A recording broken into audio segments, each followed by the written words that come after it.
noite, seja bem-vindo à investigação UCM. São vários os processos que envolvem suspeitas contra o Benfica e que não estão a ter grandes avanços na justiça. Os processos parecem ter parado desde que foi criada uma equipa especial do Ministério Público.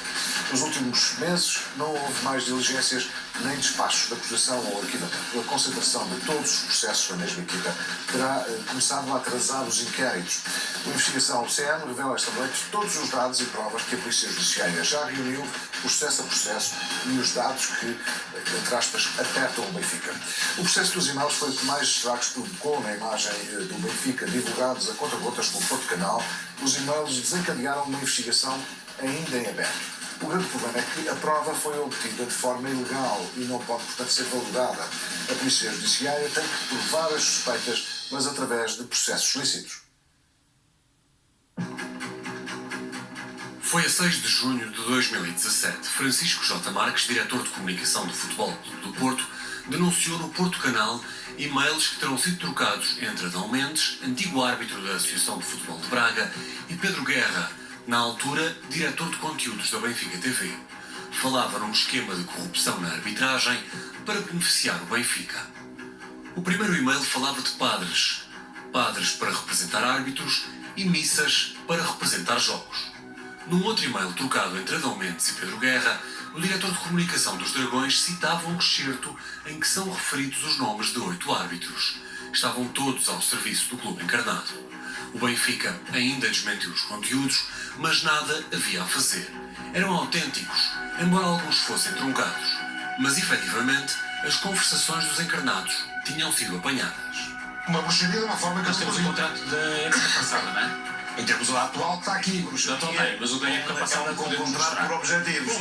Bruxaria com primeiro outorgante, segundo outorgante, isto foram 100 e muitos 1000 euros que o Benfica gastou. Esta é da época passada, que entretanto foi revisto, os valores foram Este é o da época revistos. passada, que estava assinado pelo Rui Gomes da Silva. Era o tal intermediário da época passada, não é? Da época passada, ano passado, o campeonato custou 75 mil euros. Exatamente. Este ano houve um aumento, também era um teto a campeonato, 20 25 mil euros. Feitas as contas, o Benfica Eu nem sei terá ganho. o que é que devo pensar disto. A revelação da bruxaria foi o que ditou a condenação mais alta dos azuis e brancos, no processo civil que depois correu no Porto. O tribunal deu como provado que os critérios do Futebol Clube do Porto nunca foram jornalísticos, foram só para prejudicar o rival, numa lógica de concorrência. O essencial da questão continuou em aberto. O Benfica tinha ou não um esquema de corrupção montado para ganhar campeonatos. Foram feitas buscas, apreendidos os computadores dos administradores. A PJ mandou-os para análise, para tentar recuperar as conversações. Se fossem obtidas de forma lícita, já podiam ser usadas.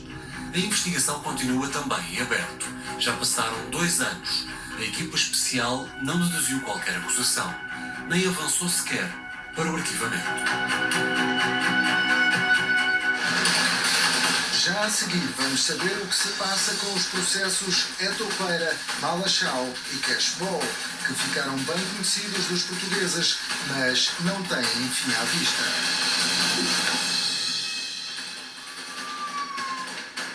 O Ministério Público quer adiar o julgamento de Paulo Gonçalves, marcado para 20 de setembro, até que seja conhecida uma decisão da relação sobre um recurso. O procurador insiste em levar a SAD do Benfica a julgamento e quer que haja apenas um julgamento. O processo Etopeira está ainda no impasse. 1-0 para o Benfica, numa altura em que se está ainda no intervalo.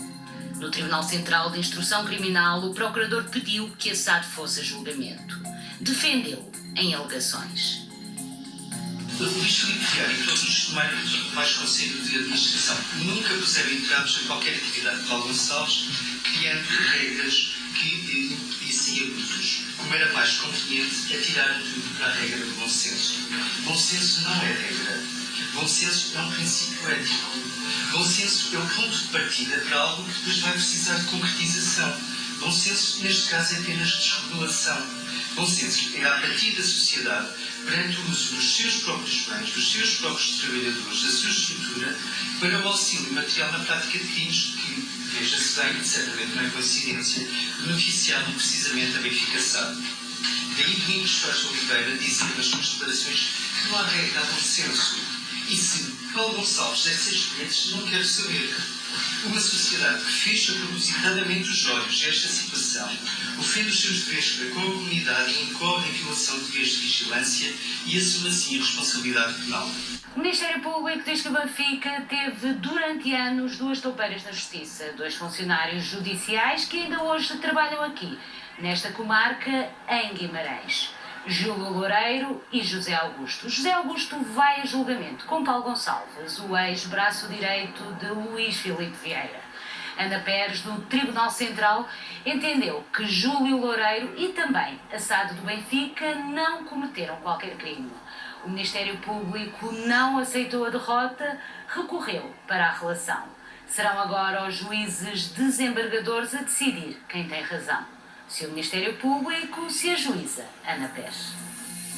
A decisão cabe agora a um Tribunal Superior. O juiz será Rui Teixeira, o magistrado que esteve no processo Casa Pia. Tem de ter em conta os argumentos do Ministério Público, mas também os do Benfica e ainda os de Paulo Gonçalves, o ex-braço direito, atual empresário e aliado dos encarnados em julgamento. Eu tinha que dar conhecimento, ou se dependia da autorização do Presidente ou da Administração, que quer que seja tudo com isso. Não. Primeira questão. Até porque se isso fosse assim, aquilo tornava-se inviável. Ninguém consegue conceber que o Presidente de Sporting Benfica, com as responsabilidades que tem, ou o Dr. Domingos Santos de Oliveira, com as responsabilidades que tem, tivesse que estar agora, todos os dias, a despachar convites. Portanto, se eu coloquei em algumas circunstâncias o Presidente ou o Dr. Domingos Santos de Oliveira, ou quem quer que seja, em conhecimento no pedido, foi porque foi uma situação excepcional. Porque a regra é que eu não tenho que pedir autorização a ninguém. Se Paulo Gonçalves representava o Benfica, como deixar a SAD fora do processo? A pergunta foi feita pelo magistrado do Ministério Público. Domingos Santos de Oliveira confirmou que Paulo Gonçalves é o assessor da administração precisamente para a área que é objeto da própria SAD, que é o futebol, é o cerne daquela sociedade. Mas confirmou que Paulo Gonçalves estava presente na maioria das reuniões do Conselho de Administração, nas quais se tomam as decisões estratégicas. E representava o Benfica Futebol SAD em algumas reuniões externas, não todas, em algumas. Ou seja, Paulo Gonçalves estava presente nas reuniões do Conselho de Administração, nas reuniões do Conselho Diretivo que geria o cotidiano do Benfica, representava o Benfica externamente, trabalhava na área que é o cerne da área do Benfica, que é o futebol, estava sempre no estádio da luz, por exemplo, ao contrário de outros administradores da SAD, como por exemplo Nuno Gaioso e José Eduardo Muniz, estava assim, de facto, sempre junto da liderança e das tomadas de decisões. Ana Pérez, que mais tarde decidiu não levar a SAD a julgamento, chegou a interpelar Paulo Gonçalves. Queria conhecer a sua relação com Luís Filipe Vieira. O Presidente, como referiu, e os 2 administradores, qual era a pessoa com quem mais privava, com quem mais falava, quem queria mais esclarecimento? Partíssima com o Presidente por uma razão simples, porque o Presidente era a pessoa e o Rui Costa que tem, por assim dizer, a responsabilidade do futebol. Não é? Ou seja, se eu tratava de assuntos ligados ao futebol, não é? Eu era com estes 2 com quem eu falava mais. Portanto, eu tenho uma relação de amizade muito grande com o Presidente, com o Dr. Domingos Santos de Oliveira, com o Rui Costa, e tenho muito boa relação pessoal com os demais administradores, no caso o Dr. Nuno Gaioso e o Dr. Jaime Muniz. O Benfica ganhou na primeira parte. Paulo Gonçalves assumiu as culpas. O julgamento do ex-braço direito Vieira está marcado para 20 de setembro. Deverá ser adiado, a pedido do Ministério Público, para que haja decisão na relação de Lisboa. O objetivo é que, se o procurador tiver razão, o julgamento seja em conjunto.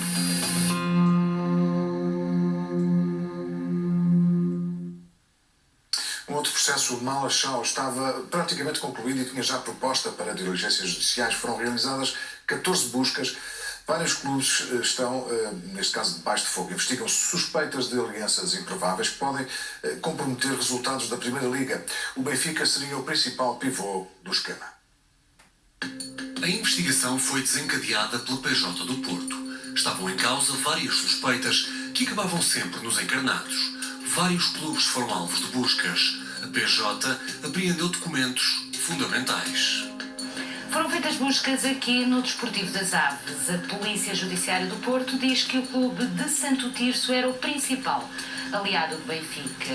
Havia contratos secretos, cláusulas que não eram conhecidas.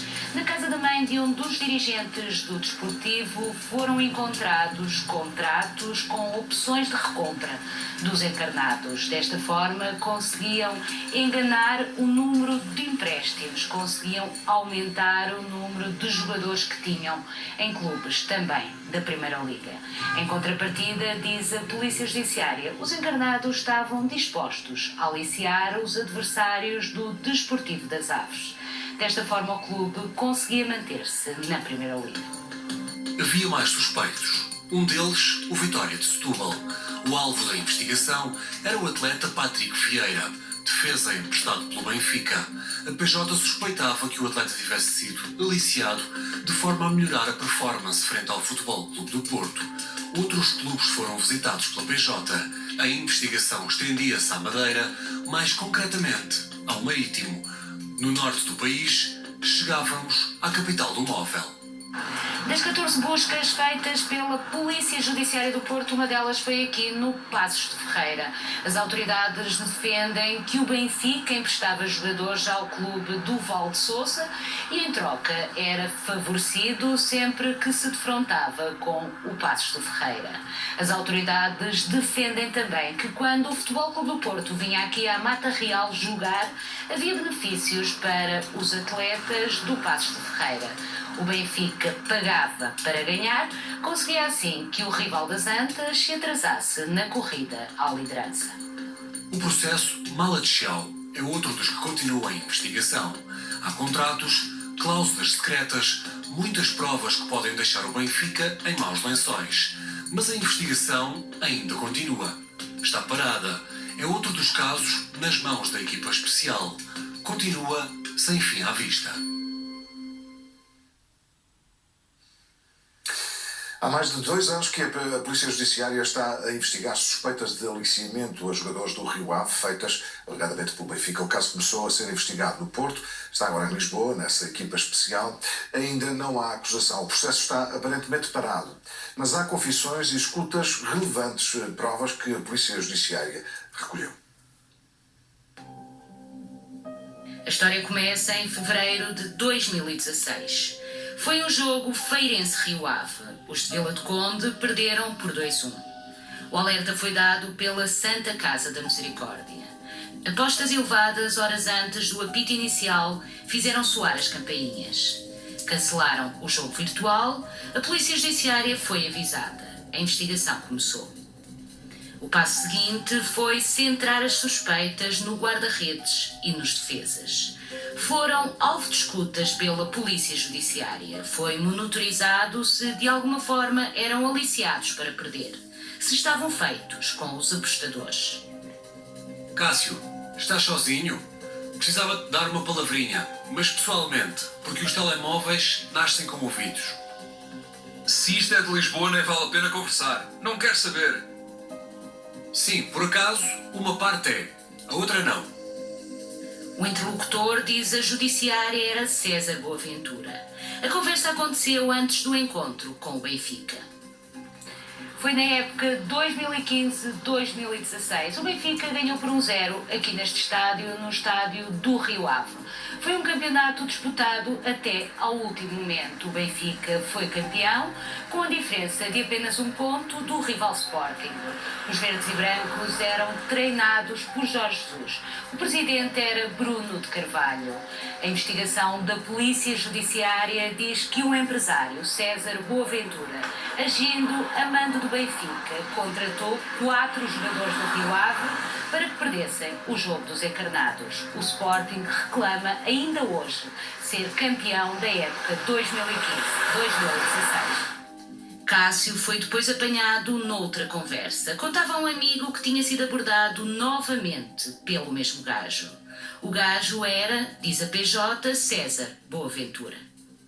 Lembra aquilo que você me perguntou? Teve aqui um gajo que me tentou fazer o mesmo outra vez. É o mesmo de outra vez, lá o do Passos Ferreira? Não, esse é outro. O Benfica ganhou o jogo com um golo ao cair do pano.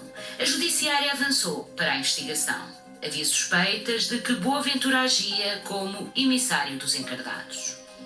O processo continuou depois neste tribunal. Já na época 2016-2017, César Boaventura escreveu no Facebook que Cássio, jogador do Rio Ave, poderia ter favorecido o Futebol Clube do Porto e ter permitido a vitória dos Dragões.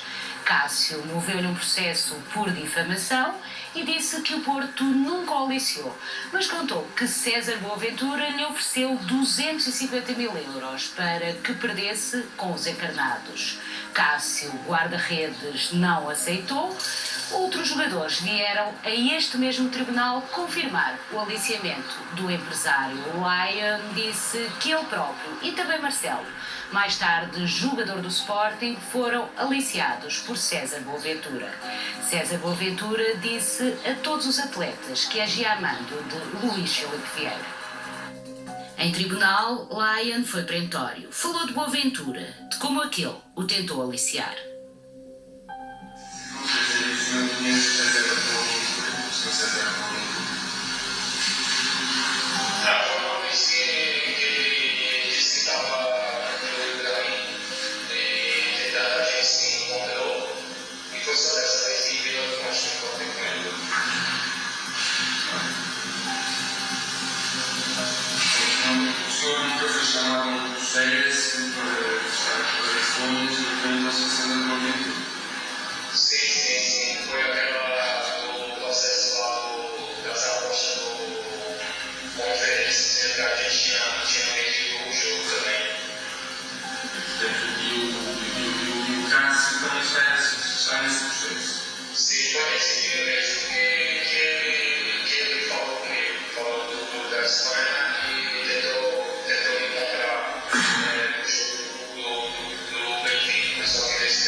O processo de difamação acaba encerrado por acordo.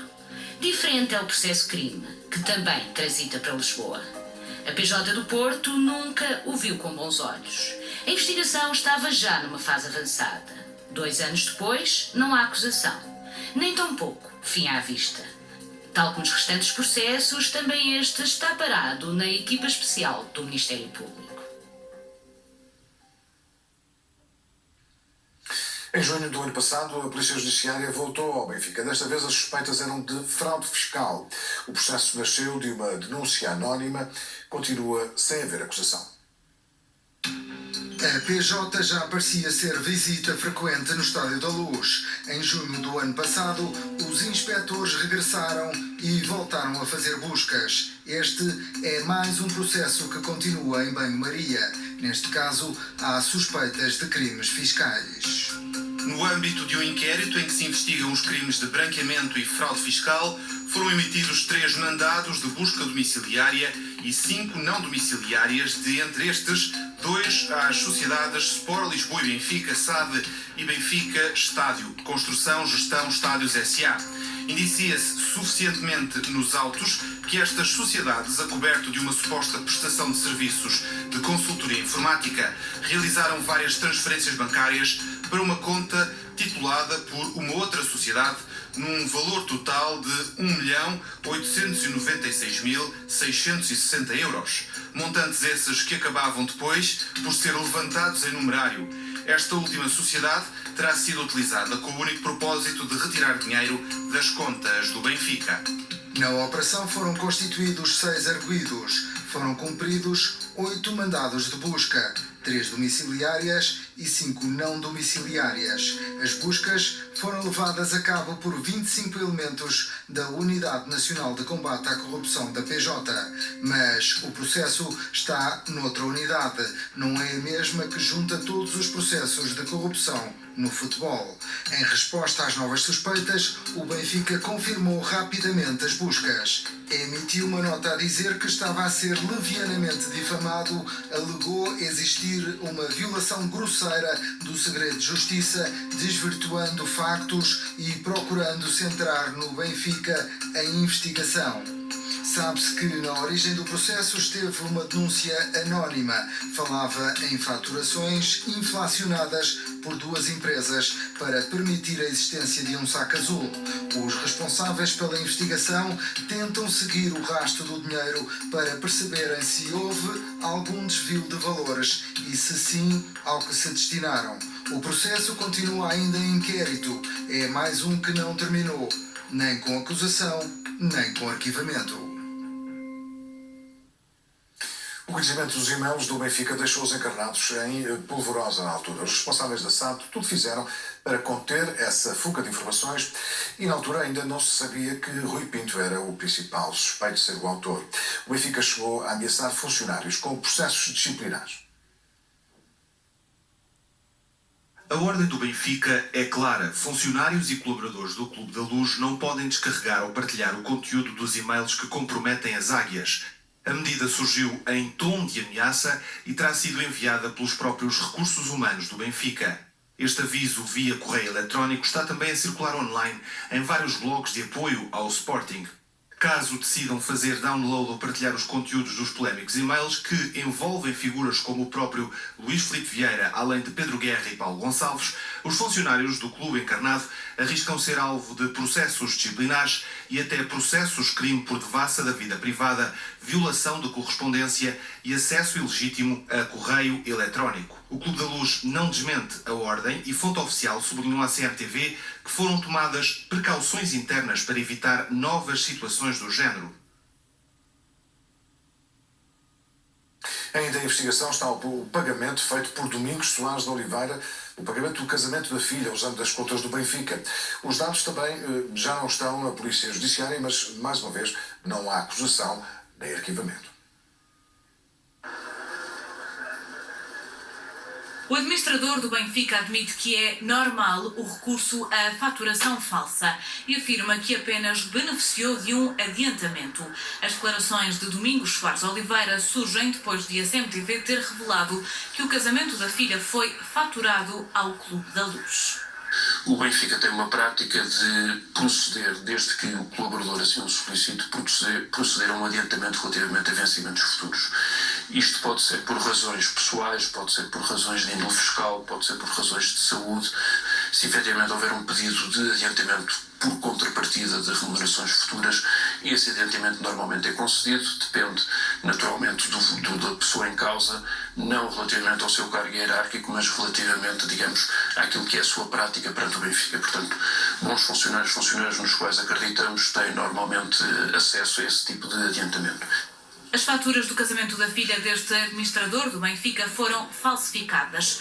O objetivo era dar a ideia de que diziam respeito a custos relacionados com um evento desportivo. O pedido foi feito por Domingos Soares Oliveira, que pediu à empresa que o documento dissesse Evento Benfica Corporate Club, com a data de 14 de maio de 2016. O dia não foi escolhido ao acaso, já que nessa tarde o Benfica B defrontava o Friamundo no Seixal. As alegadas despesas com o jogo serviriam assim para justificar aquela fatura. O documento não podia ser associado ao jogo da equipa principal com o Nacional no dia seguinte, uma vez que essas contas já estavam fechadas. Domingos Soares Oliveira defende que não há suspeitas de fraude fiscal, embora o caso já esteja a ser analisado pelas autoridades. Aquilo que aconteceu com o meu caso foi que já comecei efetivamente de